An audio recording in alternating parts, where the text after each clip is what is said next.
Serious fraud investigation ഓഫീസിൻ്റെ അന്വേഷണം പ്രഖ്യാപിച്ച സാഹചര്യത്തിൽ പിണറായി വിജയന് മുഖ്യമന്ത്രിയായി തുടരാൻ എന്തെങ്കിലും അവകാശമുണ്ടെന്ന് സുമേഷിന് തോന്നുന്നുണ്ടോ? ഒരിക്കലുമില്ല. എന്താ കാരണം എന്താണെന്ന് ചോദിച്ചാൽ, ഞാൻ കേട്ടെടുത്തോളം അഴിമതിയിൽ പുതിയ ചരിത്രം സൃഷ്ടിക്കുന്നവരാണ് ബി ജെ പിക്കാരെന്നാണ് ഞാൻ കേൾക്കുന്നത്. ഇപ്പോൾ തിരുവനന്തപുരത്ത് ഒരു നേതാവ് പേര് ക്രിസ്ത്യാനികൾ 18-19% ഉള്ളതിൽ ഒരു 4-5% കൂടുതൽ ബി ജെ പിക്ക് സപ്പോർട്ട് ചെയ്യില്ല. ഇപ്പോൾ കുറച്ചൊക്കെ സപ്പോർട്ട് ചെയ്ത് വന്നപ്പോഴത്തേക്ക് മണിപ്പൂർ ഒന്നുകൂടിയെല്ലാം പോയി. ഹിന്ദുക്കൾ ബഹുഭൂരിപക്ഷവും CPM-ന്റെ കീഴിലാണ് അണിനിരന്നിട്ടുള്ളത്. ഈഴവരിൽ 90% പേരും CPM-ന്റെ കീഴിലാണ് അണിനിരന്നിട്ടുള്ളത്. 1.5 വർഷത്തിനിടയിൽ വിചാരണ തീരുകയാണ്. പക്ഷേ രഞ്ജിത്ത് ശ്രീനിവാസനെ കൊള്ളാൻ കാരണം ഷാനിനെ കൊന്നതായിരുന്നു. ഷാൻ്റെ കാര്യത്തിൽ എങ്ങും എത്തിയിട്ടില്ല. എന്തുകൊണ്ടായിരിക്കും? നിങ്ങളുടെ മുഖത്തേക്ക് ഒരാൾ വാളുമായിട്ട് വെട്ടാൻ വരുന്നത് ചിന്തിച്ചാൽ തന്നെ നിങ്ങളുടെ ബോധക്കേടുണ്ടാവില്ലേ? ആ സ്ഥാനത്ത് 40-ലധികം വെട്ട് TP ചന്ദ്രശേഖരൻ്റെ മുഖത്തായിരുന്നു. ഇത് ഞാൻ പറയുന്നതിൻ്റെ കാരണം എന്താണെന്നറിയോ? TP ചന്ദ്രശേഖരൻ്റെ മുഖം പോയി കണ്ടവനാണ് ഞാൻ. എനിക്കത് പറയുമ്പോൾ എനിക്ക് എപ്പോഴും കരച്ചിൽ വരും. TP ചന്ദ്രശേഖരൻ്റെ മുഖത്തിനൊരു ഷേപ്പ് വരുത്താൻ വേണ്ടി ഡോക്ടർമാർ 3-4 മണിക്കൂർ തുന്നിക്കെട്ടിയെന്നാണ് പറയുന്നത്.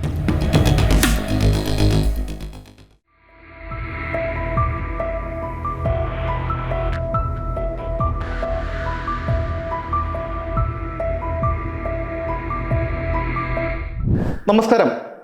BJP സംസ്ഥാന അധ്യക്ഷൻ K. സുരേന്ദ്രൻ്റെ പദയാത്ര ഏതാനും ദിവസങ്ങൾക്കകം തിരുവനന്തപുരം ജില്ലയിലേക്ക് പ്രവേശിച്ച് ഇവിടെ സമാപിക്കും.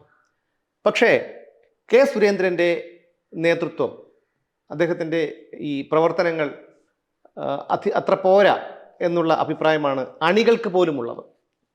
എന്തിനാണ് ഇങ്ങനെ ഒരു പദയാത്ര എന്നാണ് അണികൾ പോലും ചോദിക്കുന്നത്. സാറിൻ്റെ അഭിപ്രായത്തിൽ എന്താണ് സാർ ഇങ്ങനെ പദയാത്ര? അല്ല സുമേഷ്, ഞാൻ ഈ പദയാത്ര വെച്ച് മാത്രമല്ല പറയാൻ ഉദ്ദേശിക്കുന്നത്. ഇപ്പോൾ BJP എന്ന് പറഞ്ഞ പാർട്ടി, ആ പാർട്ടി നടത്തുന്ന പ്രവർത്തനങ്ങളുടെ പശ്ചാത്തലത്തിൽ അതുപോലൊരു പാർട്ടിക്ക് കേരളത്തിൽ എന്താണ് പ്രസക്തി എന്നുള്ള വളരെ ബ്രോഡറായിട്ടുള്ളൊരു ചോദ്യമാണ് എനിക്ക് ഉന്നയിക്കാൻ. അല്ല, അതെന്താണ് താങ്കൾ അങ്ങനെ പറഞ്ഞത്? കേരളത്തിൽ എന്തിനാണ് എന്ത് പ്രസക്തിയാണ് ഉള്ളത് എന്നുള്ള ചോദ്യം താങ്കൾ ഉന്നയിക്കാൻ കാരണം എന്താണ്? ഞാൻ കേരളത്തിൽ എന്താണ് പ്രസക്തി എന്ന് വെച്ചാൽ കേരളത്തിൽ പ്രസക്തിയില്ല, മറ്റുള്ളവരുടെ പ്രസക്തി ഉണ്ടെന്നുള്ളതല്ല അതിൻ്റെ അർത്ഥം. കേരളത്തിലെ സമകാലിക രാഷ്ട്രീയ സാഹചര്യത്തിൽ BJPയുടെ ഇന്നത്തെ നിലയിലുള്ളൊരു BJPക്ക് എന്ത് പ്രസക്തി എന്നുള്ള ചോദ്യമാണ് ഞാൻ ഉന്നയിക്കാൻ ഉദ്ദേശിക്കുന്നത്. ആ ചോദ്യം ഞാൻ ഉന്നയിക്കുന്ന പറയുമ്പോൾ അതിന് മറുപടി ഞാൻ തന്നെ പറയും. അതിൻ്റെ ഒരു ഭാഗമാണ് ഇപ്പോൾ നടക്കുന്ന ഈ പദയാത്ര. ശരിക്കും കേരളത്തിലെ BJP എന്ന് പറഞ്ഞാൽ എന്താണ്? കേരളത്തിലെ BJPക്ക് എൻ്റെ അറിവ് ശരിയാണെങ്കിൽ ഏതാണ്ട് ഒരു 12-13% വോട്ട് കേരളത്തിൽ BJPക്ക് ഉണ്ട്. 2, BJP 10 വർഷമായിട്ട് കേന്ദ്രത്തിൽ അധികാരത്തിലിരിക്കുന്ന ഒരു പാർട്ടിയാണ്. സ്വാഭാവികമായും ആ പാർട്ടി 2ാമത്തെ ടേമാണ് അധികാരത്തിലിരിക്കുന്നത്. 3ാമത്തെ ടേമിലും അധികാരത്തിൽ വന്നു കഴിഞ്ഞു എന്ന് തന്നെയാണ് അവർ വിശ്വസിക്കുന്നത്. അതുപോലൊരു പാർട്ടിയുടെ ഒരു സംസ്ഥാന ഘടകമാണ് കേരളത്തിലെ BJP. പക്ഷേ ആ കേരളത്തിലെ BJPക്ക് കേരളത്തിൽ എന്താണ് പ്രസക്തി എന്നുള്ള ചോദ്യമാണ് ഞാൻ ചോദിക്കുന്നത്. BJP ഈ പറഞ്ഞ പോലെ ഒരു മതാധിഷ്ഠിത പാർട്ടി ആണെങ്കിലും താങ്കളൊരു മതാധിഷ്ഠിത പാർട്ടിയാണ് എന്ന് അവകാശപ്പെട്ട് സമൂഹത്തിൽ പ്രവർത്തിക്കുന്ന ഒരു പാർട്ടിയല്ല. മറ്റ് രാഷ്ട്രീയ പാർട്ടികളെ പോലെ തന്നെയാണ് തങ്ങളും എന്നാണ് അവരുടെ അവകാശവാദം. എന്നാൽ കേരളത്തിൽ പ്രവർത്തിച്ചുകൊണ്ടിരിക്കുന്ന ഈ BJPയുടെ കഴിഞ്ഞ കുറേ കാലത്തെ പ്രവർത്തനം നമ്മളൊന്ന് എടുത്ത് പരിശോധിച്ച് നോക്കിയ സുമേഷേ, ഉദാഹരണത്തിന് കഴിഞ്ഞ 7-8 വർഷക്കാലമായി കേരളത്തിൽ പിണറായി വിജയൻ്റെ നേതൃത്വത്തിലുള്ള ഒരു ഗവൺമെൻറ് അധികാരത്തിലിരിക്കുക. ഇന്ന് കേരളത്തിലിരിക്കുന്ന പിണറായിയുടെ ഗവൺമെൻറ് ഞാൻ പലതവണ പറഞ്ഞ പോലെ പുഴുത്ത് ചീഞ്ഞു നാറി ഉറുമ്പരിച്ച ഒരു പാർട്ടിയാണ് CPM-ന്റെ പാർട്ടി, ഈ പിണറായി വിജയൻ്റെ നേതൃത്വത്തിലുള്ള പാർട്ടി. ആ പാർട്ടിക്കെതിരായിട്ട് വന്നിട്ടുള്ള അഴിമതി ആരോപണങ്ങളെന്ന് പറഞ്ഞാൽ കേരളത്തിൽ ഒരു ഘട്ടത്തിൽ പോലും ഇതുപോലെ പാർട്ടിക്കോ ആ പാർട്ടി നേതൃത്വം നൽകുന്ന പിണറായി വിജയനോ സർക്കാരിനെതിരെ ഇത്രയും രൂക്ഷമായിട്ടുള്ള അഴിമതി ആരോപണങ്ങൾ ഒരുപക്ഷെ കേരളത്തിൽ 1957 ശേഷം ഇതുവരെ ഉണ്ടായി കാണും എന്ന് എനിക്ക് തോന്നുന്നില്ല. കോൺഗ്രസ്സുകാരൊക്കെ ഇവിടെ ഭരിച്ചിട്ടുണ്ട്, കരുണാകരൻ ഭരിച്ചിട്ടുണ്ട്, ആന്റണി ഭരിച്ചിട്ടുണ്ട്, ഉമ്മൻചാണ്ടി ഭരിച്ചിട്ടുണ്ട്. അപ്പോഴൊക്കെ പക്ഷേ അതിൻ്റെയൊക്കെ ഒരു 1 ലക്ഷം ഇരട്ടി പുഴുവരിച്ച ഒരു സർക്കാരാണ് കേരളത്തിൽ അധികാരത്തിലുള്ളത്. ആ സർക്കാരിനെതിരായിട്ടുള്ള ജനകീയ പോരാട്ടങ്ങളിൽ ഏതെങ്കിലും ഒരു മൂലയിലെങ്കിലും ഒന്ന് തപ്പി നോക്കിയാലെങ്കിലും കാണാൻ കഴിയുന്ന നിലയിലെങ്കിലും ഈ BJP എന്ന് പറഞ്ഞ പാർട്ടിക്ക് അതിൻ്റെ സാന്നിധ്യം അറിയിക്കാൻ കഴിഞ്ഞു എന്നുള്ളതാണ് എൻ്റെ ചോദ്യം. എന്തെങ്കിലും ഒരു ജനകീയ വിഷയത്തിൽ അപ്പോൾ എന്തുകൊണ്ടായിരിക്കാം അത് ഇല്ല എന്നുള്ള കാര്യം അണികൾക്കും ജനങ്ങൾക്കും അറിയാമെന്നുള്ളതാണ്. അപ്പോൾ എന്തുകൊണ്ടായിരിക്കാം BJPയുടെ സംസ്ഥാന നേതൃത്വം അത്തരമൊരു നിലപാട് സ്വീകരിക്കുന്നത്? അതൊന്നാമത്തെ ചോദ്യം. രണ്ടാമത്തെ ചോദ്യം, ഉണ്ടായിരുന്ന ഒരു സീറ്റ് കൂടി നഷ്ടപ്പെടുത്തിയ ഒരു നേതൃത്വമാണ് കെ സുരേന്ദ്രൻ്റേത്. അങ്ങനെ വന്നപ്പോൾ വീണ്ടും സംസ്ഥാന അധ്യക്ഷനായി സുരേന്ദ്രനെ തന്നെ ഇവർ തുടർന്നു കൊണ്ടുപോകുന്നതിൻ്റെ ലോജിക്കും മനസ്സിലാകുന്നില്ല. ഒന്നാമത്തെ ചോദ്യം ഞാൻ നേരത്തെ പറഞ്ഞതുപോലെ തന്നെ അവർ ജനകീയ പ്രശ്നങ്ങൾ അവരെടുക്കില്ല. ജനകീയ പ്രശ്നങ്ങൾ എടുത്തിട്ട് ഒരു സമരമുഖത്തും അവർ വരില്ല. ഇപ്പം ഏറ്റവും പുതിയ വിഷയം തന്നെ നോക്കൂ. സീരിയസ് ഫ്രോഡ് ഇൻവെസ്റ്റിഗേഷൻ ഓഫീസിൻ്റെ അന്വേഷണം BJP സർക്കാർ ഏർപ്പെടുത്തിയിരിക്കുന്നു. സ്വാഭാവികമായും അതിൽ നിന്ന് ഏറ്റവും കൂടുതൽ പൊളിറ്റിക്കൽ ക്യാപിറ്റൽ ഉണ്ടാക്കേണ്ട പാർട്ടി BJP ആണ്. സീരിയസ് ഫ്രോഡ് ഇൻവെസ്റ്റിഗേഷൻ ഓഫീസിൻ്റെ അന്വേഷണം പ്രഖ്യാപിച്ച സാഹചര്യത്തിൽ പിണറായി വിജയന് മുഖ്യമന്ത്രിയായി തുടരാൻ എന്തെങ്കിലും അവകാശമുണ്ടെന്ന് സുമേഷിന് തോന്നുന്നുണ്ടോ? ഒരിക്കലുമില്ല. എന്താ കാരണം? കാരണം എന്താണെന്ന് ചോദിച്ചാൽ സീസറിൻ്റെ ഭാര്യ സംശയത്തിന് അതീതമായിരിക്കണമെന്നുള്ള ജഡ്ജി കമാൽ പാഷയുടെ വാക്കാലുള്ള പരാമർശത്തിൻ്റെ അടിസ്ഥാനത്തിൽ KM മാണി രാജിവെച്ചു പോയ സംസ്ഥാനമാണ് കേരളം. ആ കേരളത്തിൽ അച്ഛനും മകൾക്കുമെതിരെ തെളിവുകളുടെ അടിസ്ഥാനത്തിൽ സീരിയസ് ഫ്രോഡ് ഇൻവെസ്റ്റിഗേഷൻ ഓർഗനൈസേഷൻ എന്ന് പറഞ്ഞൊരു ഏജൻസി അന്വേഷിക്കുമ്പോൾ അയാൾ അടിയന്തരമായി ദ ഏർലിയർ ദ ബെറ്റർ രാജിവെച്ച് പുറത്തു പോകണം എന്ന് പറഞ്ഞുകൊണ്ട് ജനങ്ങളെ സംഘടിപ്പിച്ച് വലിയ പ്രക്ഷോഭങ്ങൾക്ക് നേതൃത്വം നൽകേണ്ട പാർട്ടിയല്ലേ BJP? തീർച്ചയായിട്ടും അതൊരു കാരണം ഒരുപാട് അനുകൂല സാഹചര്യങ്ങൾ ഉണ്ടായിട്ട് പോലും അതൊന്നും ഉപയോഗപ്പെടുത്താൻ BJPക്ക് കഴിഞ്ഞിട്ടില്ല സംസ്ഥാനത്ത്. അപ്പോൾ അങ്ങനെയുള്ള ഒരു പാർട്ടിക്ക് എന്ത് പ്രസക്തിയാണുള്ളത് എന്നുള്ളതാണ് എൻ്റെ ചോദ്യം. രണ്ടാമത്തെ ചോദ്യം ചോദ്യം എന്ന് പറഞ്ഞാൽ എന്താണ് ഈ നേതൃത്വത്തിനെ ഇങ്ങനെ നിലനിർത്തുന്നത് എന്നുള്ളത് എനിക്കറിയില്ല. ഞാൻ പലപ്പോഴും ഞാനത് ചിന്തിച്ചിട്ടുള്ളതാണ്. ഉള്ള ഒരു സീറ്റ് പോലും കളഞ്ഞതാണ് ഇപ്പോൾ ഉള്ള നേതൃത്വം. എൻ്റെ ഓർമ്മ ശരിയാണെങ്കിൽ 2019 2 സീറ്റിലോ മറ്റോ അല്ലേ, അത് 2021 മറ്റോ 2 സീറ്റിലോ മറ്റോ മത്സരിച്ചാണ് ഈ സുരേന്ദ്രൻ 2 സീറ്റിലും മറ്റോ മഞ്ചേശ്വരവും കോന്നിയിലും രണ്ടിടത്തും തോറ്റു. നേമത്ത് ഇയാൾ ജയിച്ചിരുന്നു. ആര്? O രാജഗോപാൽ ജയിച്ചിരുന്നു, അവിടെയും തോറ്റു. 2019 ദയനീയമായി തോറ്റു. 4-5 സീറ്റൊക്കെ ജയിക്കുമെന്നൊക്കെയാണ് പറഞ്ഞു. ദയനീയമായി തോറ്റു. 2021 വലിയ മുൻതൂക്കം ഉണ്ടാകുമെന്ന് പറഞ്ഞു. ദയനീയമായി തോറ്റു.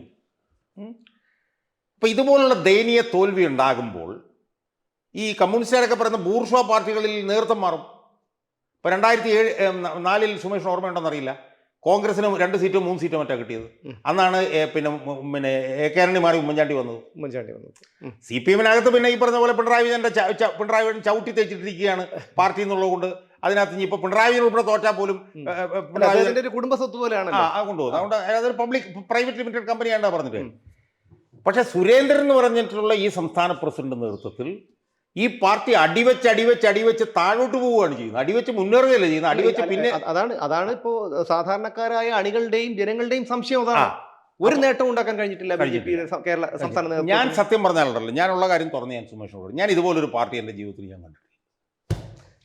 തിരുത്തൽ എന്ന് പറഞ്ഞ സാധനം ഇതിനകത്തില്ല. 1. 2, ആ പാർട്ടിക്ക് അകത്ത് നിന്ന് CPM-നെ എതിർക്കുന്ന ചെറുപ്പക്കാരെ അവരെ കൊണ്ട് അവരെല്ലാം വെട്ടി തള്ളിക്കളയും.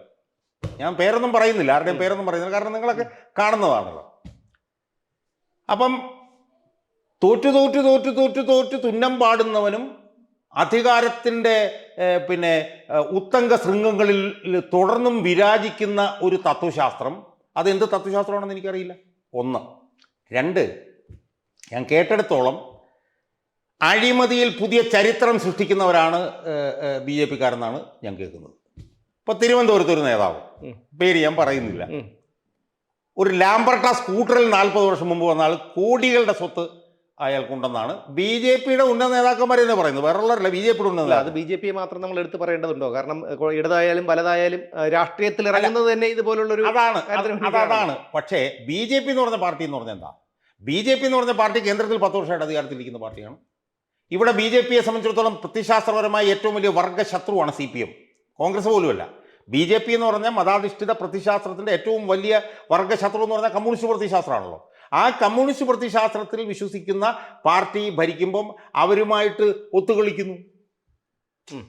മനസ്സിലായി? ഇതൊക്കെ കഥകളെന്ന് പറഞ്ഞാൽ അതിഭീകരമാണ്. ഞാൻ കേട്ട ഒരു കഥ എന്താണെന്ന് വെച്ചാൽ, BJP-യുടെ മുഖപത്രത്തിന് വേണ്ടി 25 ലക്ഷം രൂപ ഏർപ്പാടാക്കി കൊടുത്ത ഒരു നേതാവ് UDF ഒരു പ്രബല ഘടകകക്ഷിയുടെ നേതാവാണ്. പേര് ഞാൻ പറയുന്നില്ല.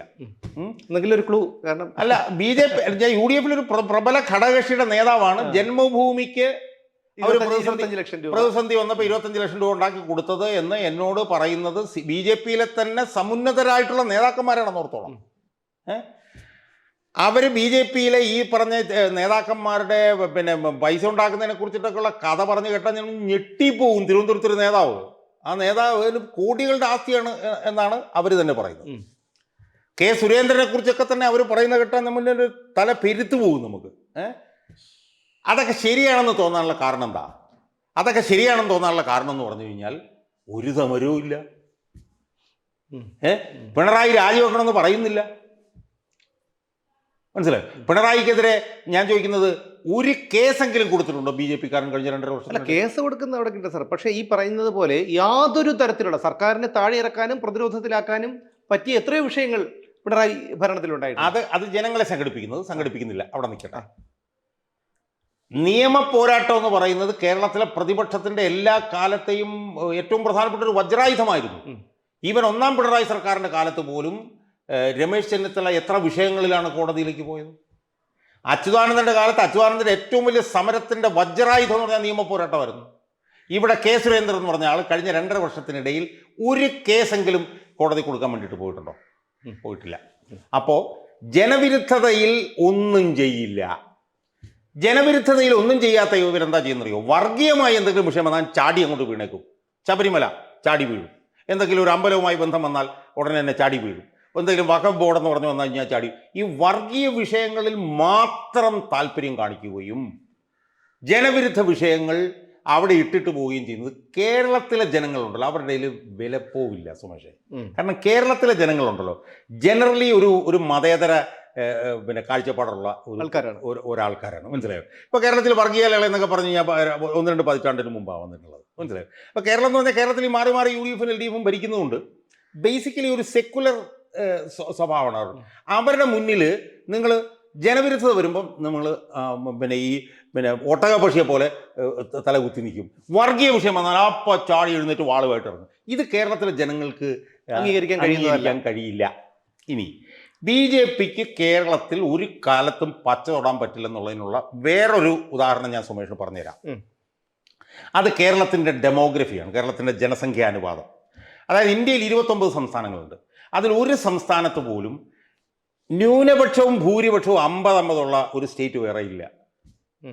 ഇന്ത്യയിലെ മറ്റു സംസ്ഥാനങ്ങളിലെല്ലാം ഹിന്ദുക്കളാണ് ഭൂരിപക്ഷം. ന്യൂനപക്ഷങ്ങൾക്ക് ഭൂരിപക്ഷമുള്ള ഒരു സ്റ്റേറ്റ് കേരളത്തിലില്ല. പക്ഷെ ന്യൂനപക്ഷങ്ങൾക്ക് 50%, ഭൂരിപക്ഷങ്ങൾക്ക് 50% ഉള്ള ഇന്ത്യയിലെ ഏക സ്റ്റേറ്റ് കേരളത്തിലാണ്. എന്താണ് കേരളത്തിൻ്റെ ഡെമോഗ്രഫി?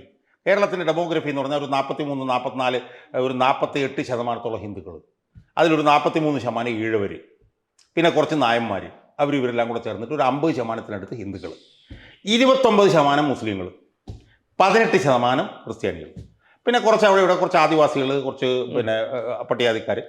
ഇതാണ് നമ്മുടെ ഒരു ജനസംഖ്യാ അനുപാതം. ഈ ജനസംഖ്യാ അനുപാതത്തിൽ 29% വരുന്ന മുസ്ലിങ്ങൾ ഒരിക്കലും BJP സപ്പോർട്ട് ചെയ്യില്ല. ഉറപ്പാണല്ലോ, അവർ മുസ്ലിം ലീഗിനെ പറയുന്നില്ല.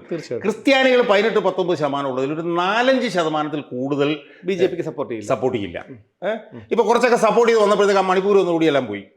ഹിന്ദുക്കൾ ബഹുഭൂരിപക്ഷവും CPM-ന്റെ കീഴിലാണ് അണിനിരന്നിട്ടുള്ളത്. ഈഴവരിൽ 90% പേരും CPM-ന്റെ കീഴിലാണ് അണിനിരന്നിട്ടുള്ളത്. അങ്ങനെയാണെന്നിരിക്കെ ഒരു 15%-അപ്പുറത്ത് വോട്ട് എങ്ങനെയാണ് BJPക്ക് കിട്ടാൻ പോകുന്നത്? പക്ഷേ ഇപ്പോഴത്തെ ജനവിരുദ്ധ പിണറായി സർക്കാരിൻ്റെ ചില പ്രവർത്തനങ്ങൾ അത് BJPക്ക് ഗുണം ചെയ്യില്ലേ? കുറച്ചെങ്കിലും. അല്ല സുമേഷ്, ഞാൻ പറയുന്നത് അതൊക്കെ 100% ശരിയാണ്. ഇപ്പോൾ വർഗീയത കൊണ്ടിരുന്നത് BJP മാത്രമാണെന്ന് ചോദിച്ചാൽ അല്ല. BJP ഒരു വർഗീയ സ്വഭാവം കാണിച്ച് വർഗീയത ആണ് അവർ പ്രോത്സാഹിപ്പിക്കുന്നതെങ്കിൽ മതേതരത്വം എന്നും പറഞ്ഞിട്ട് കള്ളവർഗീയത കള്ള മതേതരത്വം പറഞ്ഞ് വർഗീയത പ്രോത്സാഹിപ്പിക്കുന്നവരാണ് CPM. എത്രയോ ഉദാഹരണങ്ങൾ നമുക്ക് പറയാം. ഇപ്പം ഇന്നിപ്പോൾ എന്നോട് ഞാനിങ്ങോട്ട് ഇറങ്ങാൻ നേരം സോയ്മോൻ എന്നോട് പറയായിരുന്നു, അൽ ജസീറയുടെ ഒരു അവാർഡ് അയാൾ മരിച്ചുപോയി, അയാൾക്ക് 1 ലക്ഷം രൂപ. എന്തൊരു അസംബന്ധമാണ് നിങ്ങൾ ആലോചിച്ച് നോക്കൂ. കാരണം ഇസ്രായേൽ ഗാസ യുദ്ധം ഇന്ന് ആളുകൾ ചർച്ച ചെയ്യുന്നതേയില്ല. ആൾക്കാർ മറന്നു കഴിഞ്ഞു. ആ മറന്നു കഴിഞ്ഞപ്പോഴും വർഗീയത പരത്താൻ വേണ്ടിയിട്ട് അൽ ജസീറയുടെ ഒരുത്തന് ₹1,00,000 അവാർഡ് കൊടുത്തിരിക്കുന്നു. അതായത് ബീഹാർ പിടിക്കാൻ വേണ്ടി കർപ്പൂരി താക്കൂറിന് അവാർഡ് കൊടുത്ത നരേന്ദ്രമോദിയുടെ അതേ പണി ഇവിടെ ചെയ്യുന്നു. 2, ഏതാനും മാസങ്ങൾക്ക് മുമ്പ് മുസ്ലിങ്ങൾ എങ്ങനെയാണ് കേരളത്തിൽ സ്വാധീനം വർദ്ധിപ്പിച്ചതെന്നുള്ളത് കാണിക്കുന്ന ഒരു മൈക്രോ വെബ്സൈറ്റ് ഉണ്ടാക്കുന്നു. ആര്? മുഹമ്മദ് റിയാസ്. അതിനെത്രയോ 92 ലക്ഷം രൂപ അതിനനുവദിക്കുന്നു. മനസ്സിലായില്ലേ? ഇപ്പം ഈ രഞ്ജിത്ത് ശ്രീനിവാസന്റെ കേസ് ഇപ്പോൾ വന്നു. 15 പേർക്ക് വധശിക്ഷ കൊടുത്ത സംഭവം കേരളത്തിന്റെ ചരിത്രത്തിൽ നമ്മൾ ഒരിടത്തും കേട്ടിട്ടില്ല. അതിന്റെ നിയമവശത്തിലേക്ക് രാജ്യ ചരിത്രത്തിൽ തന്നെ അത് 7ാമത്തെ സംഭവം. ഞാനതിന്റെ നിയമവശത്തിലേക്ക് ഞാൻ പോകുന്നില്ല. നിയമവശം നോക്കിക്കഴിഞ്ഞാൽ അത് പൊട്ടത്തെറ്റാണ് ആ വിധി. കാരണം എന്ന് വെച്ച് കഴിഞ്ഞാൽ അതിന്റെ ജൂറിസ്പ്രുഡൻസ് എന്താണെന്ന് വെച്ച് കഴിഞ്ഞാൽ കൊലക്കുറ്റം തെളിയിക്കപ്പെട്ടവർക്ക് പോലും ലൈഫ് ഇംപ്രിസൺമെന്റ് ടു ഡെത്ത് എന്നാണ് ജൂറിസ്പ്രുഡൻസ്.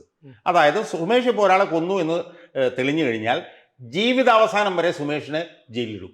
അല്ല, അപ്പൊ പിന്നെ എന്താണ് വധശിക്ഷ കൊടുക്കാനുള്ള മാനദണ്ഡം എന്താണ്? അല്ല, ഞാനതിലേക്ക് വരാം. അതായത് 302 പറഞ്ഞൊരു വകുപ്പുണ്ട് IPC.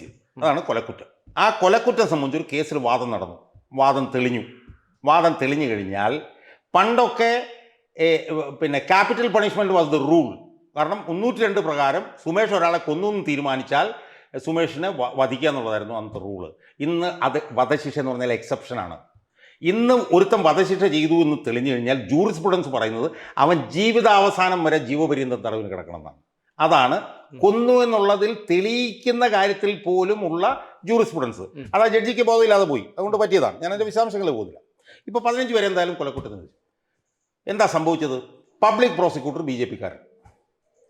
അത് സ്വാഭാവികമാണ്. കാരണം ഇരയുടെ കുടുംബം പറയുന്ന ആളെ പബ്ലിക് പ്രോസിക്യൂട്ടർ ആക്കണം. പക്ഷേ ഇവിടെ എന്താ സംഭവിച്ചെന്നറിയോ? ഇവിടെ വാദിച്ച ടീം മുഴുവൻ BJP-കാരായിരുന്നു. 1.5 വർഷത്തിനിടയിൽ വിചാരണ തീരുകയാണ്. പക്ഷേ രഞ്ജിത്ത് ശ്രീനിവാസനെ കൊള്ളാൻ കാരണം ഷാനിനെ കൊന്നതായിരുന്നു. ഷാന്റെ കാര്യത്തിൽ എങ്ങും എത്തിയിട്ടില്ല. എന്തുകൊണ്ടായിരിക്കും?